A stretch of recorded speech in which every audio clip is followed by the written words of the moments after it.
like that. Welcome back. We finna get to another Michael reaction, bitch. We finna see what the fuck is up as far as like his business practices or whatever. And as far as people just speaking on his personality, kind of sort of. But this is the side of Michael Jackson I feel like people don't know. Because to me, Michael was a low-key a gangster. But people ain't gonna give him that credit. Because people be trying to bitch him and make it seem like he was a hoe-ass nigga. But Michael wasn't no hoe-ass nigga. You can't tell me you got your ass beat like that by your pops and you was soft. I just don't believe that. So we finna get into this. Michael Jackson had the world completely fooled. He built an outer image of a shy, soft-spoken, innocent pop star.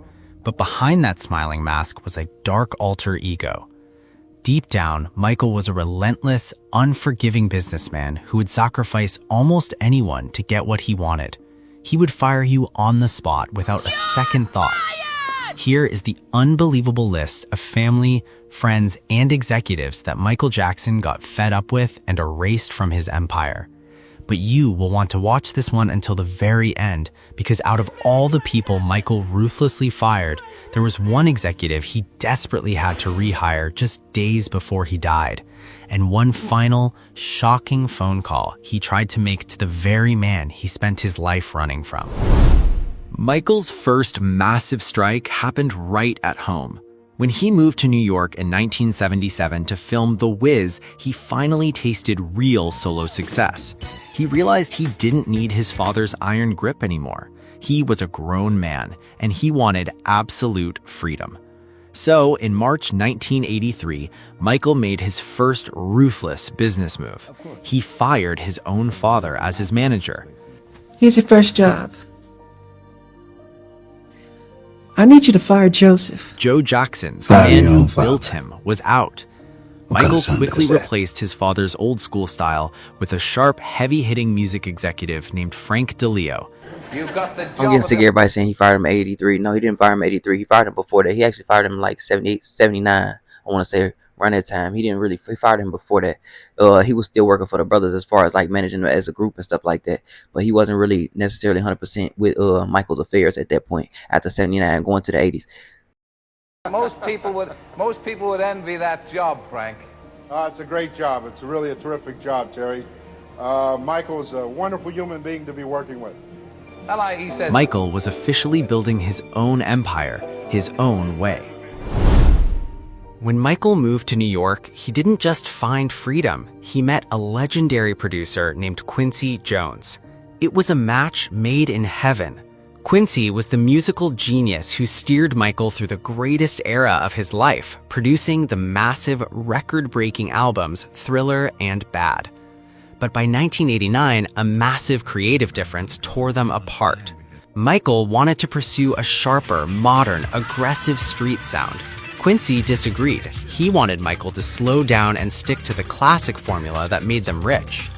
For Michael, holding him back was an unforgivable sin. Without a second thought, he dropped the greatest producer in the world. When Michael released his next album, Dangerous, in 1991, Quincy Jones was completely out of the game. But the most calculated firings of his entire... I tell people this all the time. Michael wanted to work with hip-hop. He wanted to do hip-hop artists on his records. He wanted to be he was going to be one of the first people to really do that. Especially for his caliber of artistry and his stance in the music industry. People got to understand how big that was at the time. And Quincy Jones didn't see the vision. That's why he dropped Quincy Jones, and that's why him and Quincy Jones had a riff. That's why he went and got Teddy Riley. People be saying, well, this, that, and the third about Michael, but Michael actually heard Teddy Riley through his brothers. If they didn't work on the 2300 Jackson Street album, then Michael probably wouldn't even heard Teddy Riley at that point. Or he might have. I don't know. But my main thing is this. Michael was on to a different evolution at that point in time, and Quincy Jones, he felt, was still in the past. That's why he fired Quincy Jones, and people need to know that. I really wish people knew more about that, but people don't. Higher life happened right behind closed doors. By the late 1980s, Michael's ambitions had grown so massive that he was willing to cut anyone who couldn't keep up. The first to go was his manager, Frank DeLeo. Frank had been steering Michael's career since 1984, securing his massive Pepsi deals and guiding him through the Bad era. But behind the scenes, tension was boiling. Michael is secretly furious that the Bad album didn't hit his personal goal of selling 100 million copies to beat Thriller. Even worse, Michael wanted to quit touring and become a major Hollywood movie star. His advisors convinced him that Frank was a great music guy, but he lacked the heavy Hollywood connections needed to get Michael onto the big screen.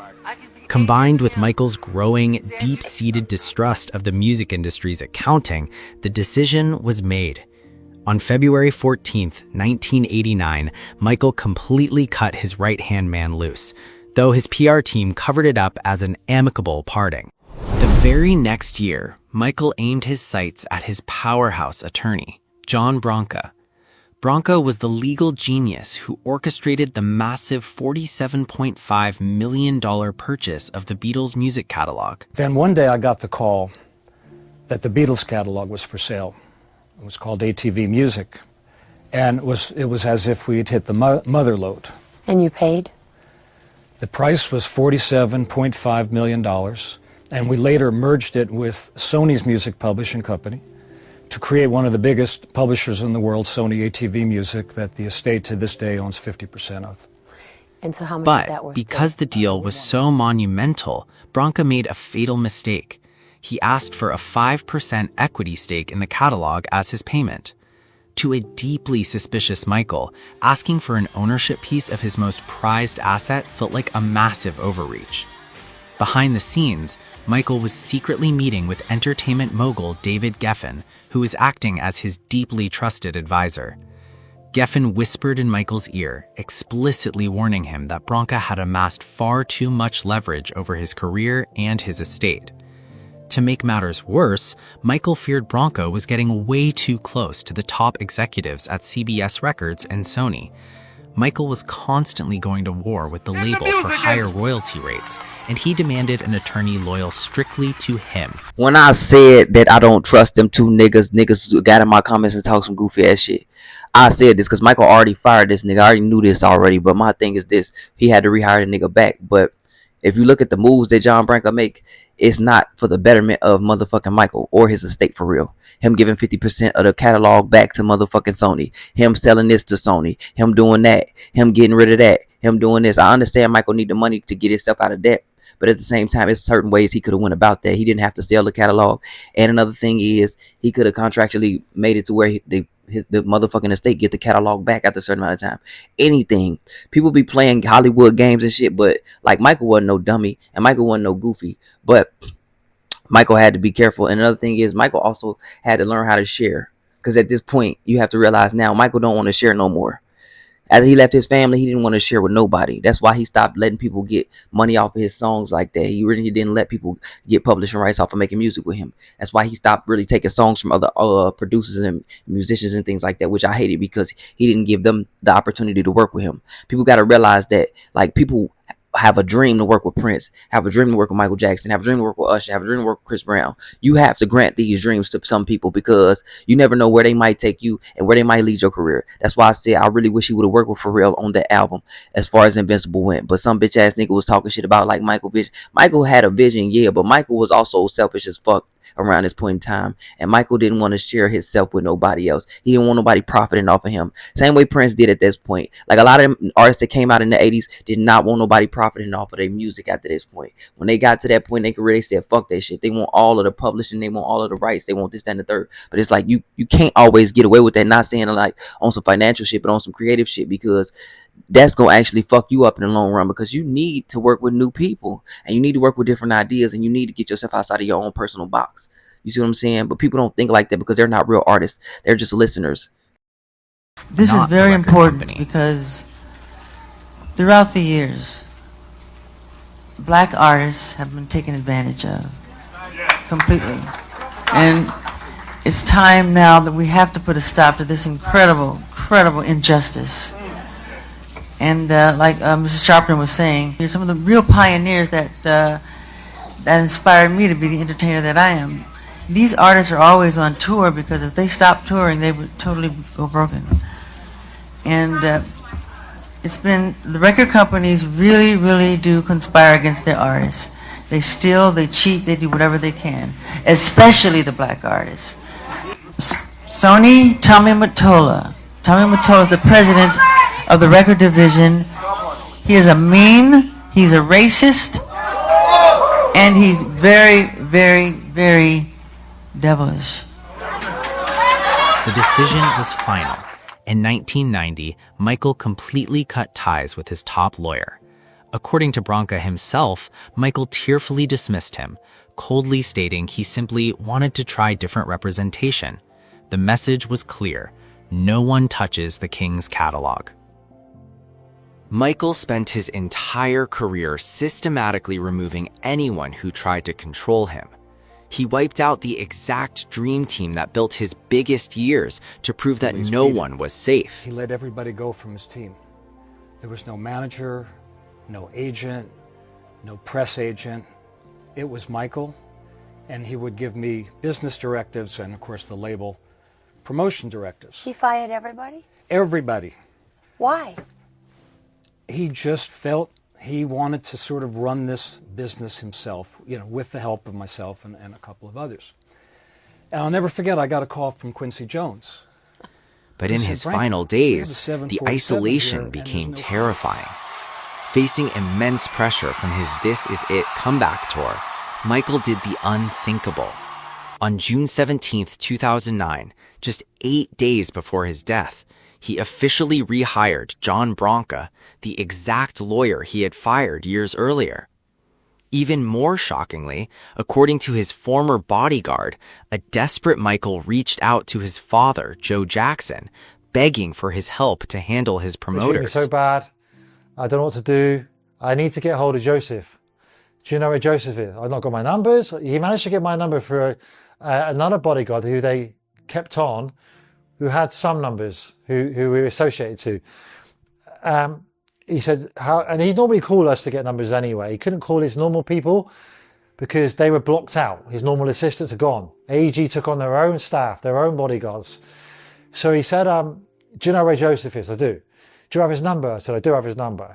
Here it is. I told him his number. And I thought to myself, he's asking for Joe. This is strange. I said, Mike, is everything okay? He goes, no. I need Joseph to come and sort this shit out. That's the exact words he said. He said, it's a shit show. They're threatening me. They're making me rehearse songs and dances that I developed over 30 years ago. I can't go on like this. And they are controlling me. In the end, the ultimate boss realized that building an empire of isolation had a fatal flaw. When the pressure...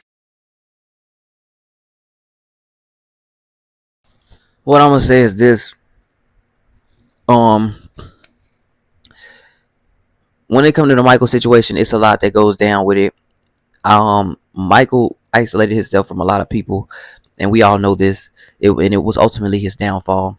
And when he really isolated himself from the world as he got older, around like 80, 81 or whatever. I ain't even gonna say 80, 81. He planned on doing that at about 78, 79 when he went on tour with his Brothers for Destiny. He said he wanted to be a new nigga. He wanted to have a new identity. He wanted to basically, and it wasn't about his face or nothing more so than it was. He wanted people to look at him differently. He wanted people to see his growth as a mature adult at that point. And he didn't want to give the public as much as he had given them of himself. And he wanted to be more privatized. But that also ultimately fucked him up because when the child allegations came, we didn't know about his dating and his history as far as being engaged and things like that. Well, Michael did date women, and he was engaged prior to Lisa Presley and all that. Michael had other situations also with people where, you feel me, he didn't have no real protection. And the John Branca situation is a prime example where I feel like my man's wasn't protected. Even with the even though Joe put them in a lot of bullshit, he still protected his kids. You know what I'm saying? He's still gonna protect his children because they're his children. And that was the main thing about him that I'm always respect as far as that go. Even though he beat the shit out of them and shit like that, he protected them. He made sure they was good. When Motown was trying to fuck them over, he made sure he got them to fuck out that contract and put them on CBS. So if it wasn't for him doing that, Michael wouldn't even got the opportunity for none of the shit he was able to do. If it wasn't for that, Michael wouldn't have had Off the Wall. Michael wouldn't even been able to make Off the Wall.